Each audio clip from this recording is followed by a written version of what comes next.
where nonprofit leaders share real stories about what makes impact possible and organizations thrive.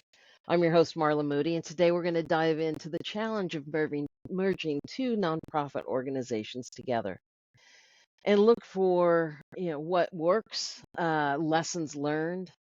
As well, we're going to step into the stresses of nonprofits, the consistent pressure of time and money to meet the needs. Today, our guest, Roberto, Executive Director of Fairplex Learning Development Center. Roberto has spent his career expanding access to education and leading initiatives in early learning, college access, and youth engagement across Los Angeles and beyond. From classroom teaching to shaping public policy, he's a wealth of experience of building systems and helping young people succeed. Roberto, welcome and tell us what works. Hey, Marla, thank you for having me. Good to be with you here today. Excited for the opportunity to kind of chat about the work we do here at the Fairplex Learning Development Center. So maybe if I could start with a quick overview of who we are and what is it exactly we do. We function as the educational nonprofit arm of Fairplex and or the LA County Fair Association. So the LA County Fair Association, they oversee a host of events, starting with the county fair for the county of LA every year, and then a stream of other events throughout the year, like expos and fun events like Oktoberfest and all that. It's an event space, is what it is, right? So Great. But over the course of time, Fairplex decided that it was important. It was important for them to do something official and formal for the purposes of community benefit, for the purposes of being a good community partner and offering programs and services that serve the community. And now that over the course of time, that has translated into cradle to career educational programs, right? From a child development center to field trips to arts programming to career tech programming for high school students. All this taking place here at, what is mainly like the county fairgrounds of Los Angeles.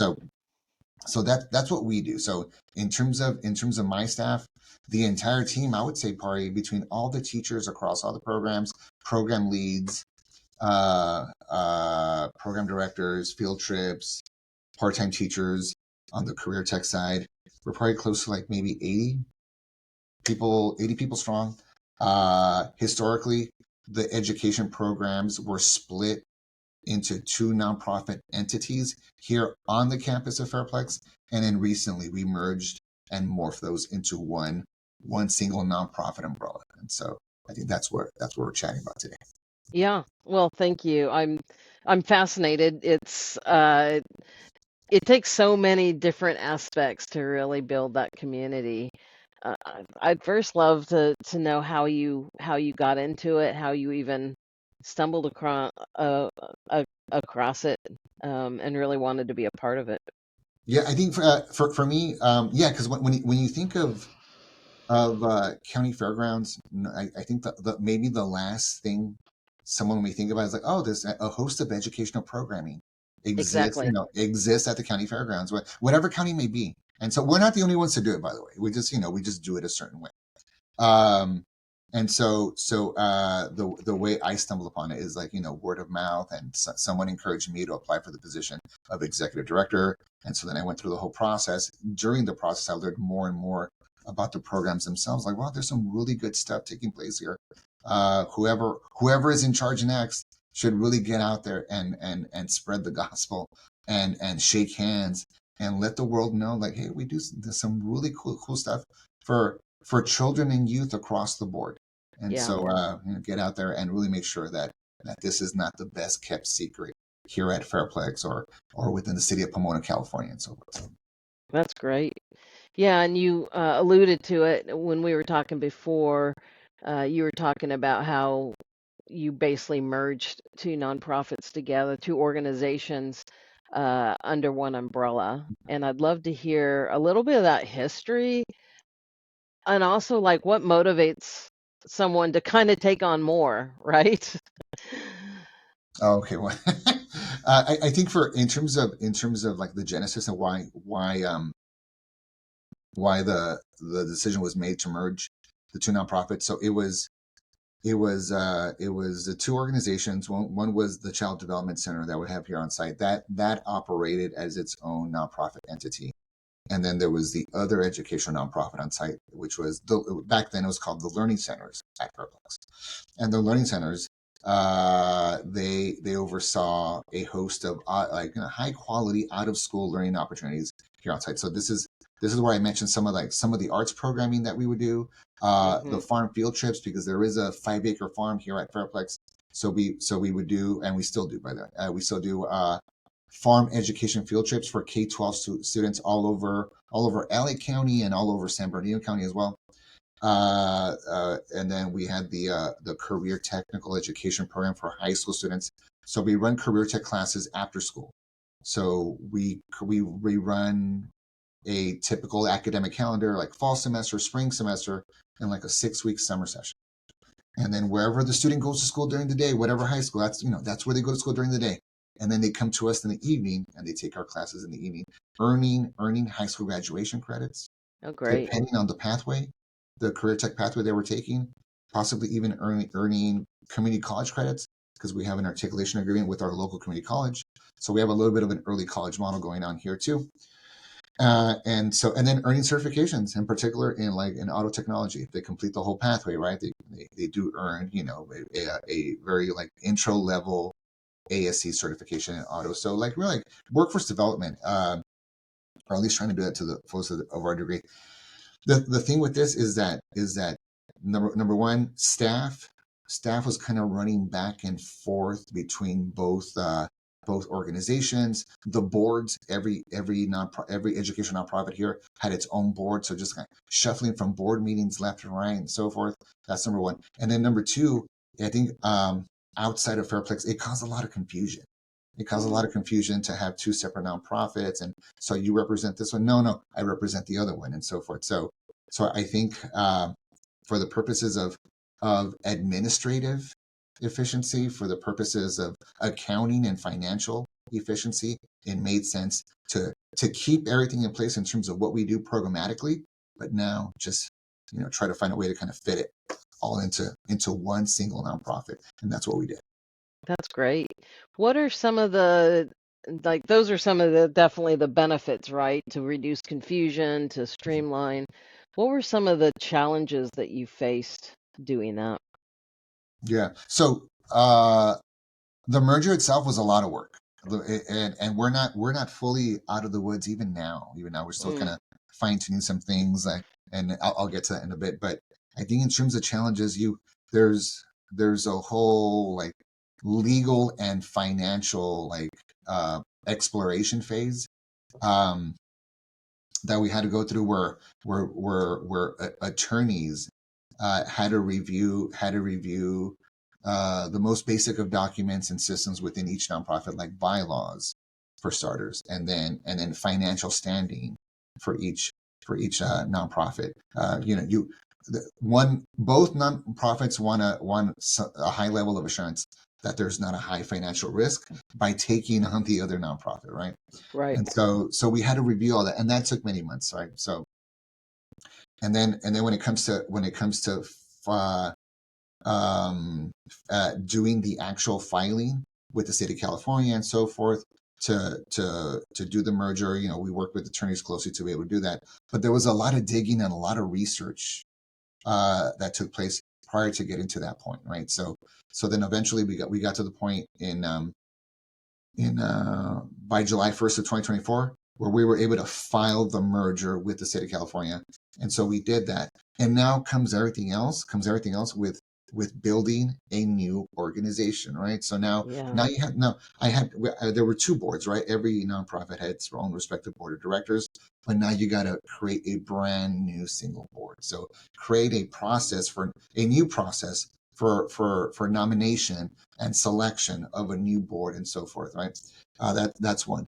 Number two, development of a new mission statement, that encompasses like the historical work of of both organizations. You got to develop that, and you got to vet that, right, with the staff, with your new board members and so forth, right, to be able to do that.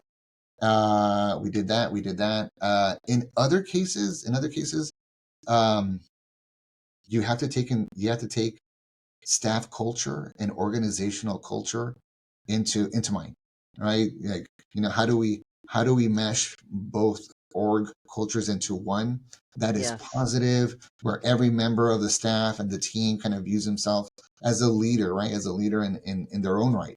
Uh, really encouraging them and supporting them to really like take the mission of the new org and run with it, and have ownership over it, and really be genuinely dedicated over it. So because we knew each other already, because we were part of the same extended family here at Fairplex.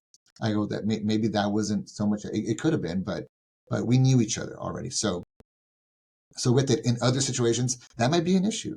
That might be an issue when you bring two different orgs together, and how it comes together and so forth. Um, yeah. Culture, right? Number two, fears of staff members when it comes to Yes. a total organizational revamp. What does this mean for me? What does this mean Yes. for the work I do? What does this mean uh, for me in terms of whether or not I get to continue working here, or does my position change? Does the bucket of work that I've been overseeing change? Those are some concerns with staff members. Eventually, we were able to kind of uh, drive the message. The work remains the same, right? We still do everything, but now it really becomes a cradle to career organization under one umbrella, like I said. So we had to do our best to carefully address the concerns and questions of the staff. um I think with it, you have to develop everything from scratch. Now, I mentioned board, but also you have to draft new bylaws, and there's like a long time being devoted to making sure your bylaws reflect reflect the needs and the vision of the new organization. That's number one. And then number two, it's also a chance to kind of look at whatever bylaws were in place before with both organizations, and see what still makes sense to keep and Mm-hmm. what doesn't. And then some elements in the sets of bylaws had to be revisited. I mean, this is a good chance to kind of really add more meaning to certain sections in terms of representation, in terms of voting, in terms of the size of the board itself, and what makes sense for this organization, right? So now you have to develop that.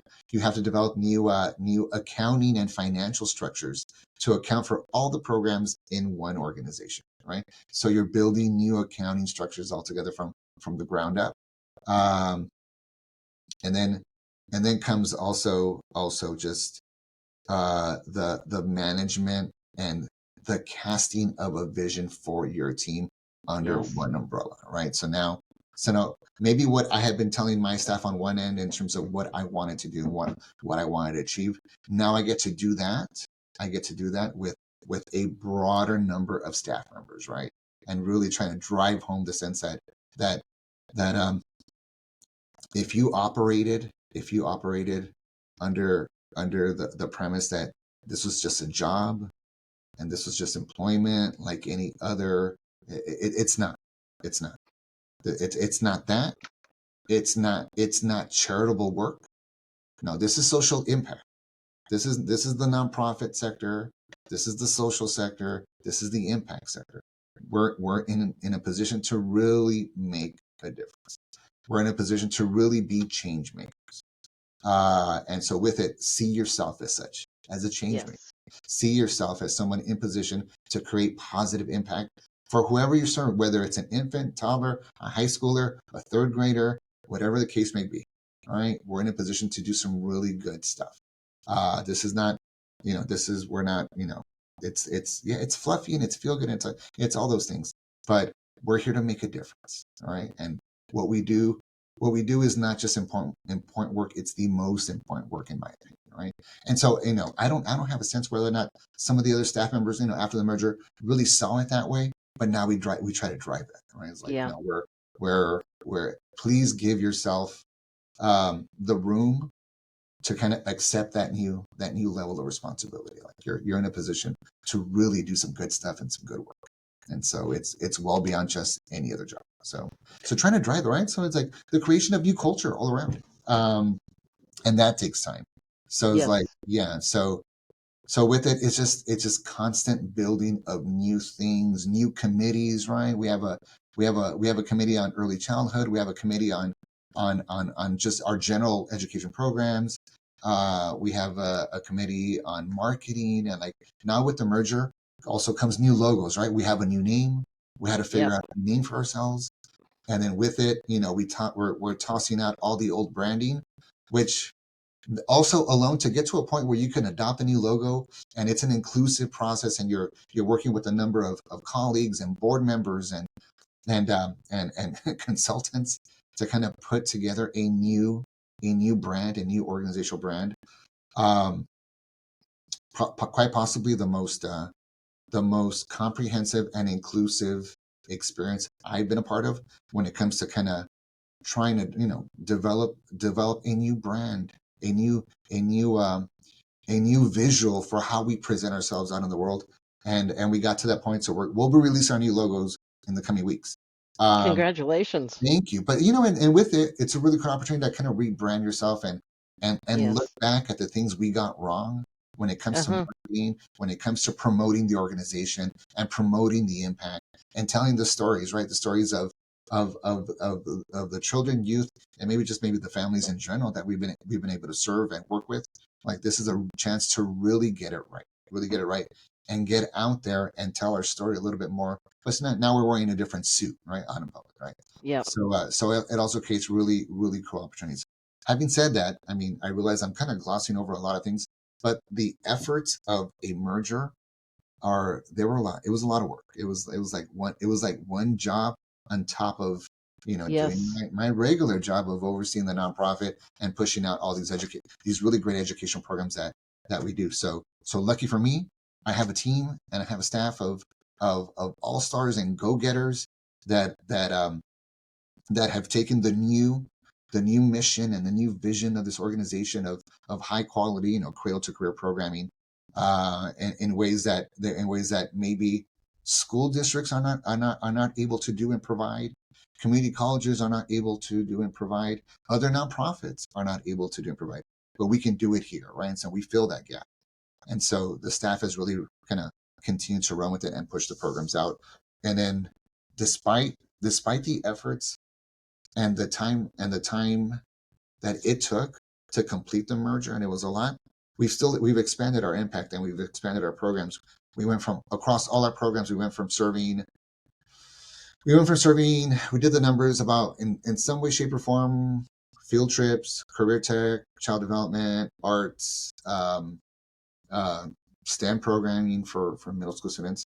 We went from 21,000 in the 2024 calendar year, and I think back in August, September, we for this current year of 2025, we had already served 23,000 children and youth. So we keep building and building and expanding, and that was the Right. goal, right? And I think that's pretty amazing. Again, that's credit to my team and credit to my Yep. colleagues.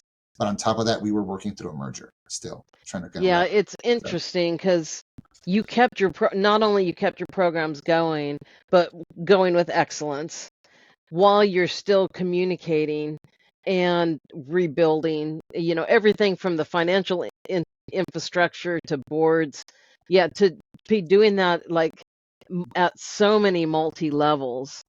Um, you said a few things. You've told everybody this is not just important, this is the most important. So it's like, and you're using the word we.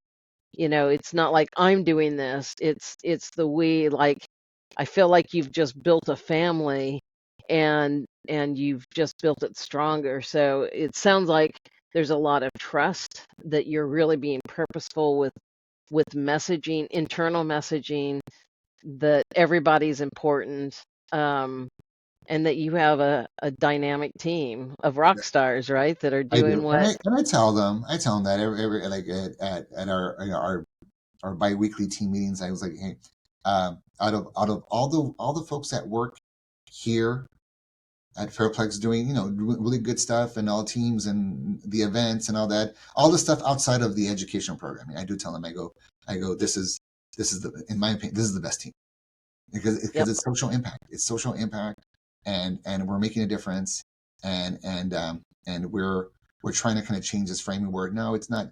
This is not a one-off, right? This Right. shouldn't be an option to do charity work. It's not charity. It's not charity. This is what needs to be done. This is Yes. critical work. And if Yes. you didn't see it that way, please see it that way now. And so I think a lot of them, if not all of them, have kind of run with that framing and have adopted it for themselves, right? In terms of the work they do. So yeah, all this is not possible without them. So if later my team sees this podcast episode, that I am definitely giving them their applause and their flowers because they deserve it. We wouldn't be able to do it alone. The work is too complicated and the work is too tough. Social change and social impact is too tough to do it alone. So we have to be great collaborators with one another. So. And it's lifting up, like the concept of charity is, oh, these poor people, but it's social impact, the empowerment that I hear in that. Yeah, and like it's like the framing around on charity and charity work, and but it's so antiquated, and it's just like myopic. It's not enough. This is like so narrow-minded to kind of view nonprofit work through that lens, like that. And a friend of mine taught me that. I was like, no, this is another sector of the economy. And I was like, you know what, you're right. Yes, you really are right. This is another sector. Like when you're judging and assessing the economic positioning of a city, of a county, of a state, of a country, like you should always include the financial standing of the impact sector, the social sector, of the nonprofit sector to go with it. That'll give you how well nonprofits are doing. Will give you an indication also of the direction in which the economy will go. And I was like, yeah. So yeah, that wasn't my idea. I learned that from a friend of mine who's been involved in this work for a long time, and I was like, that's exactly right, and that's how we should talk about it more often. We should frame it that way more often. And so I think the nonprofit sector has the last few years has started to catch on and use that framing as well. That's spot on. That view, that approach allows us to show up in a different way, and it really does. I mean, without that sector, or with that sector not being healthy, it is an indication of how the society's doing. You mentioned that you've kind of learned lessons on the way of, like, as you're remarketing, to expand the impact of maybe shifting some things. What are some of those lessons or observations you saw that could help others maybe not make the same mistake?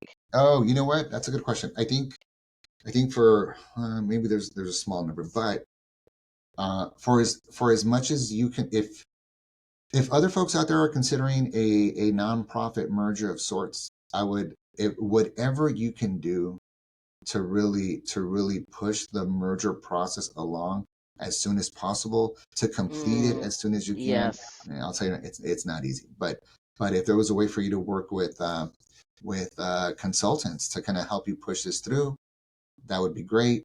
And the reason for that is because maybe this involves you as a new merged organization adopting a new name, adopting a new logo. The sooner you can get to those decisions, this is our new name, this is our new logo, this is our new mission statement, the easier it's going to be for you to fundraise, right? And that's because it took some time to get to bring resolution to those questions, right? And reach consensus on those questions. Who we are, what's our new name, what's our new logo, and until that happens, it makes it hard to fundraise. That's my hope. If you're taking your time to figure out, who you're going to be and what you're going to be called, and what your new mission is, it makes it hard for you to fundraise, because then you may confuse people, folks in philanthropy, potential funders, across the way. Like, yeah, well, we used to do this, we still do this. This was our name. This was our former name. We still have to figure out our new name. Like, but then, and then they Yep. start asking you, well, then who are you?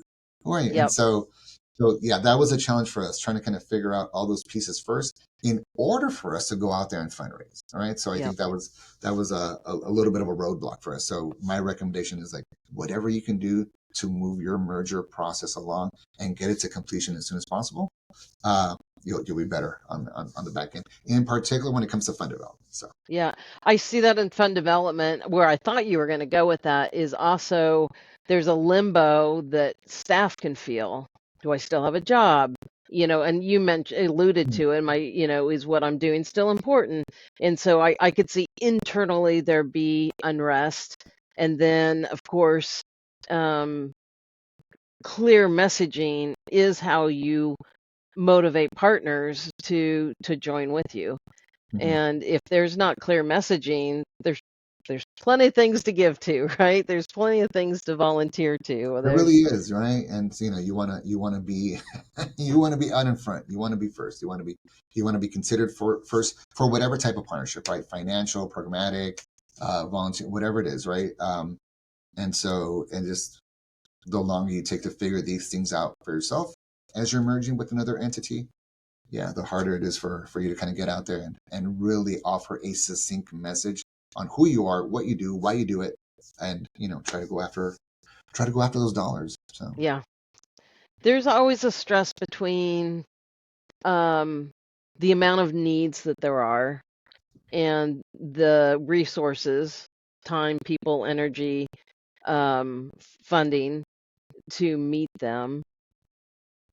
How are you addressing that of how much to take on versus how much to leave out there needs not getting met? How that's do a you good point. balance the needs with I the think, resources? yeah, I don't know that I've done a great job with trying to find that balance. I think maybe I've been better about it the last few months, where I've given the team a few more things to take on. Yeah, When it comes to fund development, when it comes to grant reporting, when it comes to marketing our fundraising events, I've started to kind of be a little, not not that I didn't trust the team. That's not it. I think I was trying to develop a vision for how I wanted certain things to look, a vision for how I wanted certain things to operate in terms of efficiencies with decision making and so forth, and such. And so I was involved in way too much. And so I mm, think I eventually got tired, and people would tell me, say, maybe you start letting some things go. And maybe you're right. So where I was falling short on that end, now I'm starting to kind of take a few things off my plate and letting others on the team kind of run with that. So it took a while, right? But and I did it out of passion for what we were doing, the merger, the new org. It's like, wow, if we get it right, if we do this right, this is going to be really cool and really right. impactful. And so with it, right, I was trying to really kind of mold things a certain way, because we had come so far. We had come so far to Yeah, kind of put it together, and it had taken a lot of work and a lot of time and a lot of stress to put it together during the merger. And so with it, now I'm like, all right, I think I've placed enough fingerprints of my own on certain buckets of work that now I'm better about just, this is my vision. Now you take it and you add hmm what you think is also good and positive, and we'll take this idea of maybe mine and really expand it and strengthen it. So yeah, so it's a balancing act. So it is. And I think leaders, we do have visions, and the clearer we communicate that, the clearer people can take that vision and run.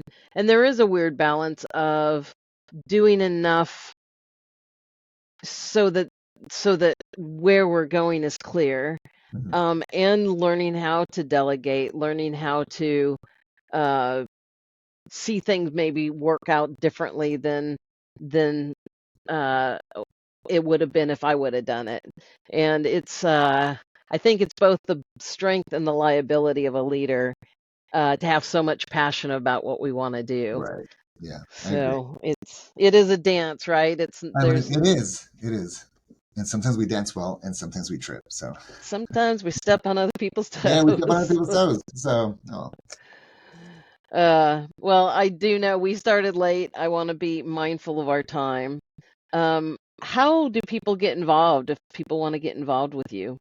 yeah, you know what? If people want to get involved with us, yeah, they can look us up on our website or yeah, Fairplex Learning Development Center, or if you just go to the Fairplex website itself, Okay, and then you'll find the tabs that lead you into the education nonprofit, and you get to know a little more about us in terms of all the stuff we do, cradle to career.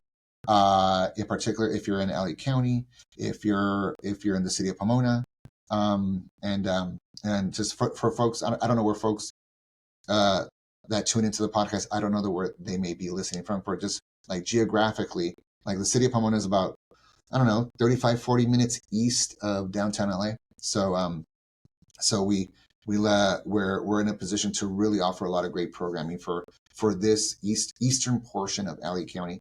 And so, yeah, you go to the website, volunteer opportunities, potential partnership opportunities in terms of, because we do a little bit of everything across the continuum of learning. I think there's ample room to be able to work with us in some way, shape, or form. that's awesome. Um, yeah, so yeah, I would direct them there, and then afterward, if there was a way to offer my email, uh, Yes. my contact information after the fact, after the podcast, yeah, I'd be happy to Yep. offer that too, and folks can Yeah, reach out. I'll make sure that whatever you want in the show notes that we have that Awesome. so it's easy to find. But All right. yeah, this has been great. You have so much to offer. I hope we can somehow partner in the future. Sounds good. Marla, thank you. This was a great conversation. I appreciated the opportunity. Yeah. All right. Thank you. Thank you. Okay, we'll stop there. Again, I want to be sensitive of your time since we started late. Um, how was that for you? That was good. I thought it was good. Yeah. Yeah.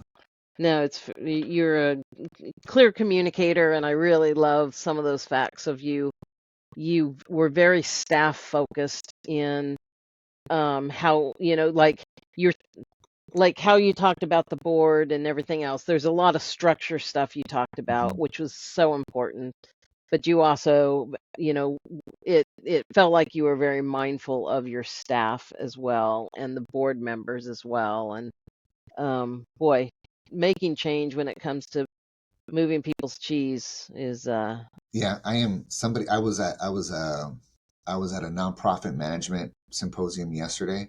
Saw a lot of old friends there, people I worked with in the past, and just people from the sector that I've known for years. And everyone's like go go go, and then before you know it, several months, if not years, have passed since you last saw each other. And then hey, how you been? How's it going? Haven't seen a long time. And everyone's tired. Everyone's yeah, exhausted, and so and I was like, yeah, I'm tired. I'm tired. Like between just doing the work itself, right? Just the nonprofit work. On top of it, a merger that really kind of sucked the life out of us too. Yeah, we're like burned out, and so yeah, which is not, it's not unique to the conversations I had yesterday. I think this is just common of the sector in general. You know, yeah. What are you doing to care for yourself? nothing. I don't have time. Nothing at all. Yeah, When I go home, it's family stuff. So yeah, yeah, so yeah. It's common, I think, these days. Accentuate it even more. yeah. Yeah, So in particular now like there's like this heightened sense of nervousness yes, yes. across the sector, and like 2025, we could see like dominoes starting to fall with in terms of funding and people being let go, and and grants that are expiring, and then now it seems like 26 and 27 will be even worse for the Hmm. sector, in particular when it comes to resources and funding. So that has everybody nervous. So Yeah, it's going to have to shift things. Um, it's like, can we shift things as small as possible to still care for people the most? And even we might need to look at what are the most important things not to drop. I'm going to try to be doing a live stream on Tuesday with two CEOs that run food banks.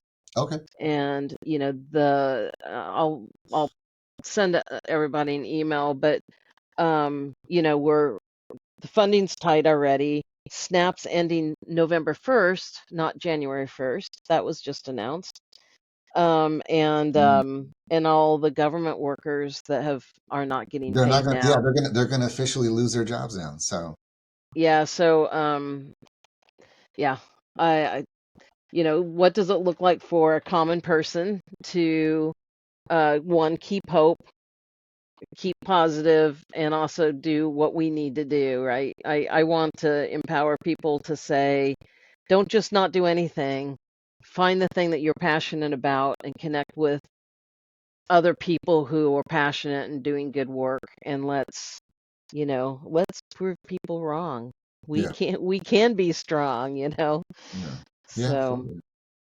um I'd love to connect with you again. I'd like to hear um I'd love to gift to you like a 30-minute coaching call of any topic you want to just brainstorm, and that's been really valuable to some people, Okay, and just see if there's ways of partnering in the future, and that type of thing. okay, sounds good.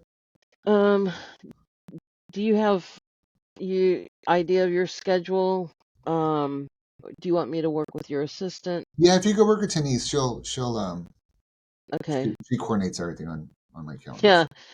I One thing I very much miss is my assistant. Yeah, right. Yeah, I took her out to eat uh towards the end when I was transitioning, and she goes, of everything you do, make sure you get another assistant. yeah. So Yeah, yeah. anyway, I know, this I has know. been encouraging. I loved hearing like I was just thinking in your head all the complexities and all the, not just a puzzle, but you have like five different huge puzzles that need to fit in themselves, and then together need to fit. Like it's a very Yeah, it's very. multifaceted Yeah, it's piece. multifaceted. There's like I got to juggle like the opinions of a number of people like on the Yeah. board, and my board is good. My board is really good. They're very engaged and very supportive. I appreciate all of them. Um, but also this, and I don't want to say this during the actual interview, but I this place of work here of mine, there's a lot of history behind it, and I get internally and externally, right? We get not just me, but a number of us here, whether you work on the education nonprofit side or not, we get a lot of, oh well, this is how it used to be. Yes. Why don't we do that again? Well, this is how things were before. Why don't we do that again? And this is how we did Yes. it back in the day. Why don't we do that anymore? And then we should be doing that. We should be doing it the way it was. And da, da, da. In my opinion, I was like, in my head, I'm like, I have a sense. I have a sense of what it before my time. I have a sense of what it was like before. And I'll tell you right now, it sucked. Terrible, terrible ideas. I would never bring that back because it's Yeah. terrible. And so, but I was like, and we constantly, we push change for the purposes of greater effectiveness and efficiency of the organization. And we constantly get that, well, why don't we do, come on, man, like think bigger. I was like, let it die in the past where it belongs. And so anyway, Yeah. No, I get that. I think as a leader, especially one that's trying to turn the ship into a different direction, there's always those, yeah, living in the past, whether it's, well, this won't work because it didn't work in the past, or, this did work in the past, why are we changing it? Like, yeah, it's, yeah, and still being able to honor them, um, but also not making their voice in such a way that is more toxic, or, yeah, yeah, it's, and then bringing people who are, uh, have the energy and the belief and everything else. And as a leader, there's things you're going to do that are right that people don't understand yet, right? Because you're further out there, you've had more time to think about it, you're willing that's to take true. the risk, and it takes a while for people to receive it because it just doesn't feel right to them. Hmm. So, how to navigate that and still honor people at the same time. Yeah. Yeah, that's a good point. Sometimes I dwell on stuff over and over again. So I was like, all right, cool. In my head, it looks like this now moving forward. And so then, but I just it just depends who I talk to, right? Like when Yeah, I explain it to somebody, maybe a board chair, like, hey, that sounds good. I'm like, okay, cool. And then somebody else, it takes conversation after conversation and they never come along for the ride. And I was like, yeah, well, it doesn't matter because I tried. I tried to advocate for this point of view. And it's my priority, so I'm pushing it with or without you at this point. So yeah, yeah. Well, thanks for your time, Roberto. thank you. Let us know if you need anything in terms of what I mean. I don't know what it looks like when you share and post the podcast, but you need like additional links to the website, to our Yeah, socials, to yeah. contact Let me info. email you and your assistant, and I'll just say, please, yeah, because I want a headshot and a logo. If you have, if there's one Oh, okay, okay. You official. know what? I probably have to take a new headshot. It's been a while, so okay. Yeah, and then yeah, whatever links you want, and um, yeah, description. So I'll put saying, hey, could you give me this, and then Okay. we'll get it. This will be an easy edit, All right. actually. So We'll stand by then. awesome. Awesome. Okay, until Thank next you. time. Until next time. Thanks, Marla. All right, bye All right. bye. Bye.